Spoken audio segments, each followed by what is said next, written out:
At my daughter's birthday, my sister smashed her brand new bike with a hammer. I said one sentence, and she fell to her knees. Hello, everyone. Before we begin today's video, I need your help. We've noticed that the channel is losing traction, and subscribing is one of the best ways you can support us. It's quick, free, and allows us to continue bringing you these true family stories. Your support means everything. Let's keep this channel growing collectively. Thank you very much.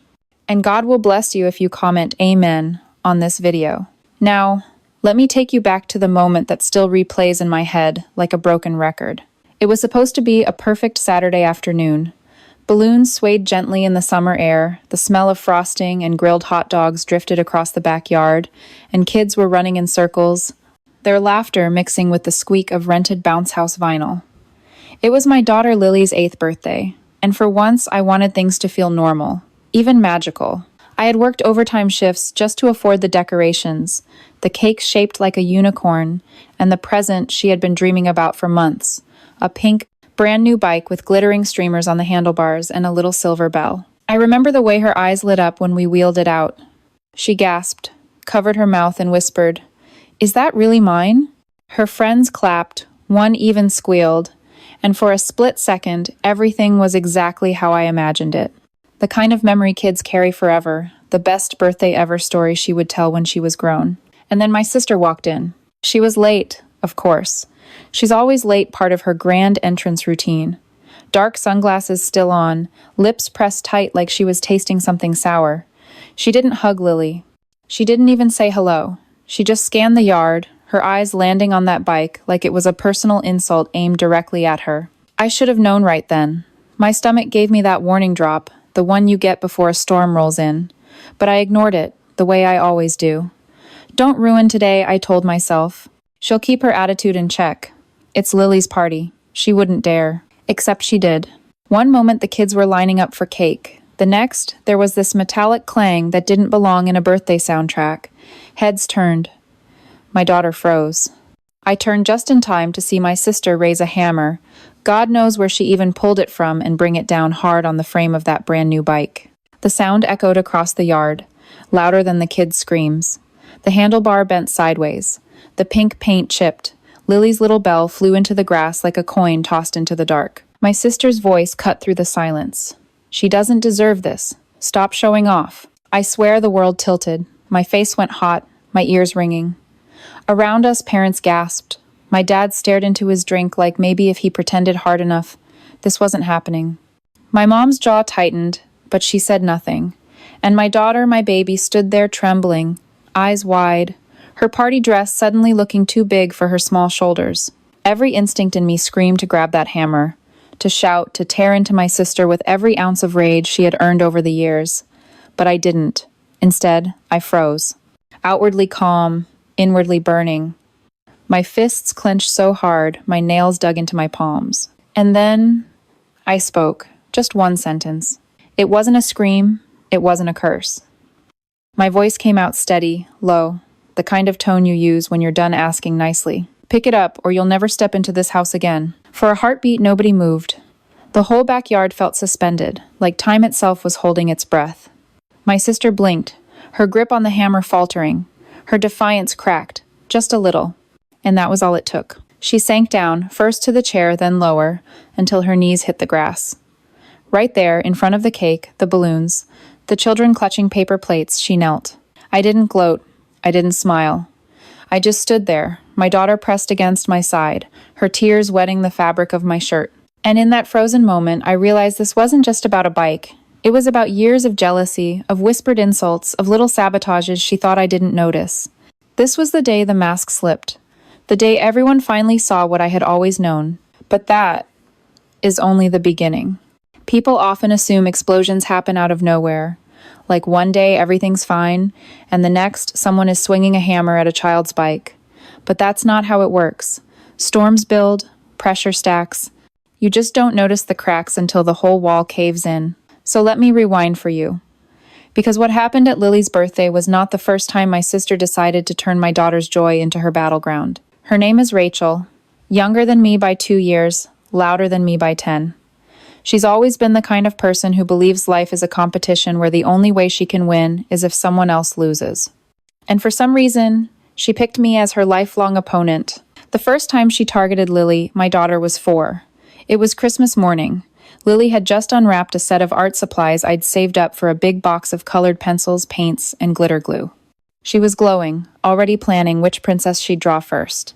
Then Rachel leaned over and said, loud enough for everyone to hear, "That's cute, but she'll probably just make a mess. Maybe you should have bought her cleaning supplies instead." The room chuckled. Lily's smile dimmed, and I sat there, swallowing the lump in my throat, telling myself it wasn't worth a scene on Christmas. Then came Lily's 6th birthday. I bought her a dress soft lavender, covered in tiny sequins that shimmered when she twirled. She loved it, spent the whole morning spinning in front of the mirror. Rachel walked in, eyes narrowing. "Wow, a bit much, don't you think? She looks like she's trying too hard." An hour later, that dress was accidentally ruined juice spilled across the sequins. Rachel shrugged and muttered, "Kids are clumsy." But I'd seen the way she'd been holding that cup. My daughter cried herself to sleep in a t-shirt that night. It wasn't just the gifts. It was constant, small cuts. At Thanksgiving, Rachel leaned across the table and told my mom, "Lily doesn't even look like she belongs in this family." At a 4th of July picnic, she deliberately left Lily out of the group photo, claiming she wandered off. She hadn't. She'd been standing right there, holding her sparkler, waiting to be included. I kept letting it slide. For years. You know that saying, pick your battles? Well, when every day feels like a skirmish, you start convincing yourself surrender is easier. Smile, nod, keep the peace. Because if you speak up, you're the one accused of making drama. But here's the truth. Swallowing your anger doesn't make you noble. It just makes you a pressure cooker waiting to blow. I think Rachel sensed that too. The more I stayed quiet, the bolder she became. It was like she was testing how far she could push before I snapped. Last summer was the closest I'd come before the bike incident. We were at my parents' place celebrating my dad's birthday. Lily had baked cupcakes, yes, baked, by herself, with just a little supervision. She was so proud. The frosting was uneven, the sprinkles lopsided, but they were hers. She carried the tray in like she was presenting a crown jewel. And Rachel? She smirked, picked one up, took a bite, and spat it back into a napkin. God, these are disgusting. Did you actually let her serve this? The room laughed again. Lily ran upstairs, slammed the bedroom door, and wouldn't come out. I followed, holding her trembling little body, whispering that her cupcakes were wonderful. But inside me, something cracked that day. By the time her 8th birthday came around, I should have known Rachel would pull something. She'd made little digs in the weeks before. When I mentioned the new bike, her eyes flickered. She muttered, "Must be nice to waste money like that." I brushed it off, the way I always did. Told myself she wouldn't dare ruin an actual party. Not with friends and relatives watching. Except Rachel thrives on an audience. Humiliation is her weapon of choice. What better stage than a birthday? What better target than a child she thinks gets more love than she deserves? So when I saw that hammer crashing down, it wasn't just a bike breaking. It was every insult, every snide remark, every ruined dress, every ruined moment, condensed into one violent swing. And for the first time in years, I didn't swallow it. That's why I spoke the way I did. Not a scream, not a fight, just a single, razor-sharp sentence that cut deeper than any shouting match could. Because it wasn't only about Lily's bike. It was about years of wounds finally laid bare in front of everyone. What none of them realized in that frozen moment was that my words weren't just a threat. They were a line in the sand, one that couldn't be erased. And the fallout from that line, well, let's just say the party was only the beginning. The moment Rachel's knees hit the grass, the backyard split into 2 camps. Those who stared in disbelief and those who suddenly found the ground or their drinks extremely interesting. No one moved to help her. No one spoke. It was as if the air itself had frozen solid. Lily clutched my hand so tight her knuckles turned white. Her eyes were swollen, her cheeks streaked with tears, but she kept staring at the broken bike, like maybe if she blinked hard enough, it would piece itself back together. I bent down and whispered, "Don't look at the bike, baby. Look at me." She nodded, but her eyes kept drifting back. That image will haunt me for years. Rachel still held the hammer loosely, its weight pulling her hand down toward the grass. Her defiance flickered in her eyes, like she wanted to say something sharp, something cruel, but the words stuck in her throat. She glanced at our parents, maybe expecting rescue. But Dad was still pretending to sip his beer, and Mom's lips were pressed into a tight, thin line. Not even they could defend what had just happened. Finally, Rachel muttered, "It's just a bike. Just a bike." Those 3 words hit harder than the hammer ever did. I felt the heat rise in my chest, but I forced my voice to stay calm, steady, dangerous in its quiet. "No, Rachel. It's not just a bike. It's a memory you tried to steal from an 8-year-old girl, and everyone here saw you do it." Heads turned. A few people shifted uncomfortably. My aunt fiddled with her necklace. One of the kids whispered, "Why did she do that?" Loud enough for everyone to hear. That was the second shock. Because it wasn't just me calling Rachel out anymore. It was the kids. Her audience. The ones she secretly wanted to impress. Or at least control. Rachel's face went red. She dropped the hammer, and it thudded against the grass. She looked smaller suddenly, like all the years she spent puffing herself up had just deflated in front of us. I pulled Lily close and turned to the guests. "I'm sorry, everyone. The party's over." Gasps rippled across the yard. Parents glanced at one another. Some of the kids whined that they hadn't had cake yet, but I was done pretending. I was done forcing smiles while Rachel turned every celebration into her stage. Rachel scrambled to her feet, dirt on her knees, her voice cracking. "You can't just kick me out. This is family." I stared at her. Family doesn't destroy an 8-year-old's birthday gift out of spite. Family doesn't make a child cry on purpose. You crossed the line, Rachel, and there's no coming back from this one. For once, she didn't have a comeback. She looked around, maybe hoping for anyone to defend her. But no one moved, not even my mom. Then, in a desperate attempt to claw back some control, Rachel pointed at me and shouted, "You think you're so perfect. You've always tried to make me look small." I didn't raise my voice. I didn't need to. I just replied, "Rachel, I didn't make you look small. You did that all by yourself." Silence. Pure, suffocating silence. I gathered Lily's friends, apologized, and began handing out slices of cake in plastic containers for them to take home. Some parents offered awkward hugs. Others muttered, "Good for you." Rachel lingered near the fence, pacing, muttering under her breath, until finally she stormed off, leaving the hammer behind. Later that evening, after the guests had gone and the backyard looked like a battlefield of deflated balloons and half-eaten hot dogs, I found Lily sitting on the porch steps, hugging her knees. The broken bike lay a few feet away, twisted and bent, the silver bell still missing in the grass. "Why did Aunt Rachel do that?" she asked, her voice small. I sat beside her, wrapping an arm around her shoulders. "Because some people can't stand to see others happy, but that doesn't mean you did anything wrong. Do you hear me? None of this was your fault." She nodded, but her eyes still glistened. I knew she didn't fully understand. How could she? She was 8. And how do you explain to a child that envy can eat a person alive? That sometimes family acts like enemies because they don't know how to deal with their own emptiness? I kissed her forehead. "We'll get you another bike," I said. "Better than this one." She smiled faintly. "With glitter streamers?" "With glitter streamers, I promised." And yet, as I tucked her into bed later that night, I couldn't shake the unease in my gut. Rachel had embarrassed herself, sure. She'd been forced to her knees in front of everyone. But I knew my sister. She wouldn't let this go quietly. That hammer might have been the first blow, but I had a sinking feeling it wouldn't be the last. The next morning, I woke up to the sound of my phone buzzing on the nightstand. For a moment, I thought it might be one of Lily's friends' parents texting to check in, maybe offering a kind word after the disaster. But when I looked, it was a flood of messages from Rachel. Paragraph after paragraph, green bubbles stacking on top of each other like an avalanche. At first, I didn't even open them. I set the phone face down and went to the kitchen, poured cereal for Lily, poured coffee for myself. I wanted one peaceful moment before the storm. But the phone kept buzzing. Finally, I gave in. "You embarrassed me in front of everyone. You've always been jealous of me. You turned my family against me." Over and over, the same twisted script. Not once did she mention Lily. Not once did she apologize for smashing the bike. By the time I finished reading, my coffee had gone cold. Lily was humming to herself in the next room, trying to build a tower out of Legos.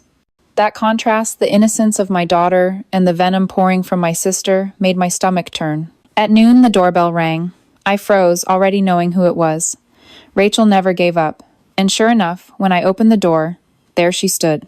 No sunglasses this time, just wild eyes and clenched fists. "You need to fix this," she snapped before I could even say hello. "People are talking. Do you know how humiliating that was for me?" I leaned against the door frame, forcing myself to stay calm. "Rachel, you humiliated yourself." I didn't lift a finger. Her face twisted. "You always do this, make me the villain. I was just trying to make a point. Kids don't need expensive bikes." "Really?" I asked. Because from where I was standing, it looked like you were trying to crush an 8-year-old's joy with a hammer. Her eyes darted away, but she didn't back down. "You don't understand. Mom and Dad have always favored you. They let you get away with everything. I'm the one who has to fight for attention." That was it, the crack in her armor, the truth she'd been hiding under all that cruelty. I almost laughed at the absurdity. "Rachel, you're 33 years old. If you're still fighting an 8-year-old for attention, that's not favoritism. That's your problem." Her lips trembled. For a second, I thought she might cry. But instead, she lashed out the only way she knew how, by dragging everyone else into it. "Don't think Mom and Dad are on your side. They called me last night. They said you overreacted. They said you should have handled it privately." I clenched my jaw. Of course. Our parents. The eternal peacekeepers. The ones who hated confrontation unless it was me they were confronting. I pictured Dad, muttering into the phone. She shouldn't have said that in front of guests. Not, she shouldn't have smashed the bike. Not, she hurt her niece. Always shifting blame toward me because I refused to stay quiet. Rachel smirked, sensing the impact. "See? You're not as righteous as you think. They still think I'm family. What are you going to do? Cut me off?" I stared at her, every word tasting like steel. "If protecting my daughter means cutting you off, then yes, I'll do it without hesitation." For the first time, Rachel actually stepped back. It wasn't much, just a half step onto the porch, but it felt like a retreat. Her bravado was slipping. She tried one last jab. "You'll regret this. You can't erase me." I closed the door in her face. The silence afterward was heavy, almost holy. I locked the door, leaned against it, and let out a breath I didn't realize I'd been holding. Lily peeked around the corner. "Was that Aunt Rachel?" I crouched down to her level.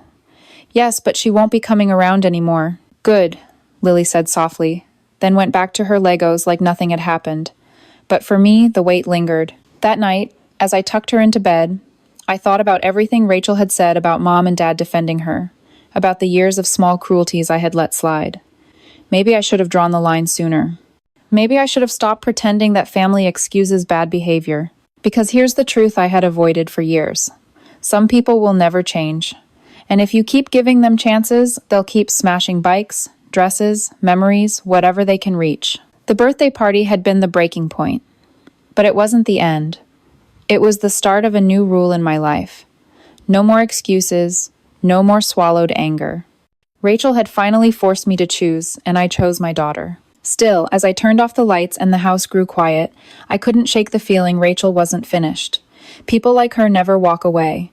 They circle back, looking for new ways to strike.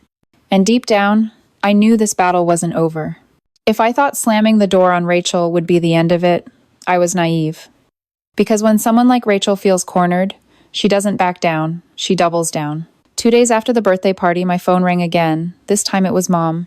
Her voice was clipped, formal, the way it always got when she wanted to make something sound like an official decree instead of a conversation.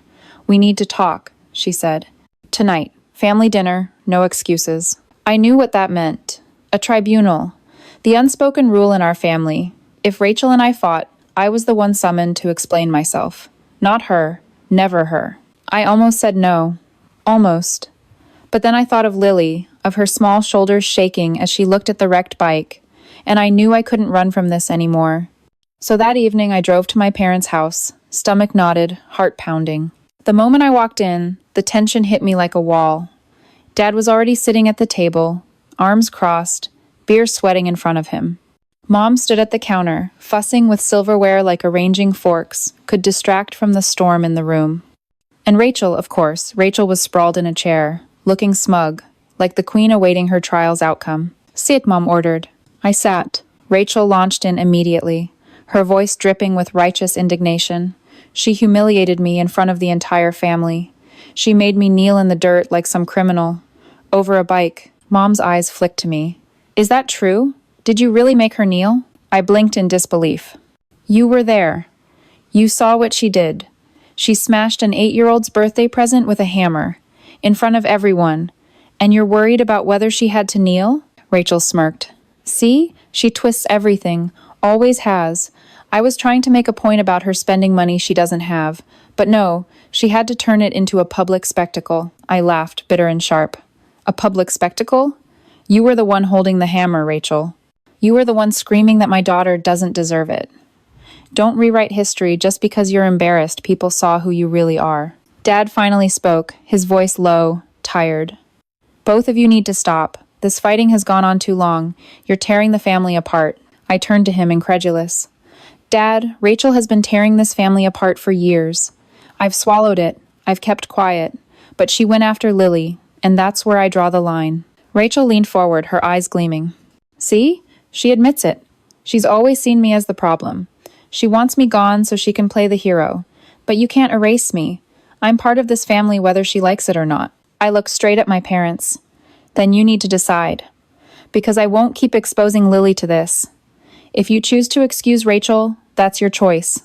But I won't be sitting at this table again. The words hung there, heavy, final.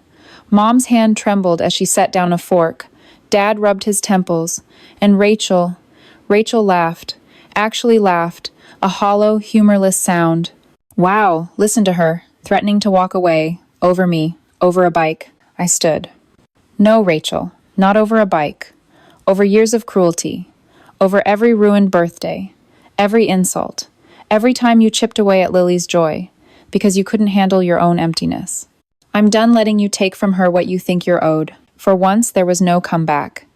Rachel's mouth opened, then closed. Her eyes darted between Mom and Dad, waiting for them to jump in, to save her, to turn the blame on me. But they stayed silent. And in that silence, something shifted. I realized I wasn't just standing up to Rachel. I was standing up to the system that had enabled her my whole life. The excuses, the cover-ups, the endless, don't rock the boat. The boat was already sinking, and I wasn't going down with it. I walked out. The screen door slammed behind me, the sound echoing into the night. My car felt like a sanctuary, the first breath of freedom I'd taken in years. When I got home, Lily was waiting on the couch in her pajamas, clutching a stuffed animal. Did they yell at you? She asked. I smiled softly, brushing her hair back. They tried, but I told the truth, and that's all that matters. She nodded, sleepy, but reassured. And as I tucked her into bed, I made myself a promise. This cycle ends with me. Lily will grow up knowing her worth, never questioning if she deserves love, never shrinking herself to make someone else feel bigger. Rachel may keep circling, may keep trying to claw her way back into our lives. But the hammer was the last straw. She showed everyone who she really was that day. And I showed everyone I'm not afraid to stand against her anymore. For a few days after that family dinner, I almost let myself believe it was over. Rachel went silent. No texts, no calls, no sudden appearances at my door. The quiet felt unnatural, like the pause before thunder rolls across the sky. I knew her too well to think she was finished. Rachel doesn't retreat. She recalculates. The storm came the following weekend. I was folding laundry when my phone buzzed with a notification. A neighbor had tagged me on social media. My stomach tightened before I even opened it. There it was, a post from Rachel. A picture of the broken bike, twisted frame gleaming in the sunlight, captioned, "Some people think buying love is the same as being a good parent." Hundreds of comments. Some from strangers who didn't know the story, chiming in with their judgments. Others from distant relatives, embarrassed but still unwilling to speak up directly. Rachel had turned my daughter's pain into her campaign. She wasn't just trying to humiliate me in the backyard anymore, she wanted an audience far bigger. For a moment, I nearly deleted my account, nearly let her control the narrative. But then I thought of Lily. I thought of the way her voice shook when she asked, "Why did Aunt Rachel do that?" I wasn't about to let my daughter grow up thinking silence was the answer. So I typed. My hands shook, but my words didn't. For everyone wondering about the photo my sister posted, here's the truth. She destroyed my 8-year-old daughter's birthday present with a hammer in front of friends and family. My daughter cried on her birthday because of it. If you think that's acceptable, that's on you. But I won't protect someone who hurts a child just to feed their jealousy. I hit post. The response was immediate. Support came flooding in from friends, from coworkers, from other parents who knew exactly what it felt like to stand against toxic family members. People wrote, "Good for you," and "Protect your daughter no matter what." The tide turned. Rachel's comments began to thin out. Her usual army of defenders fell silent. That night, my phone rang again.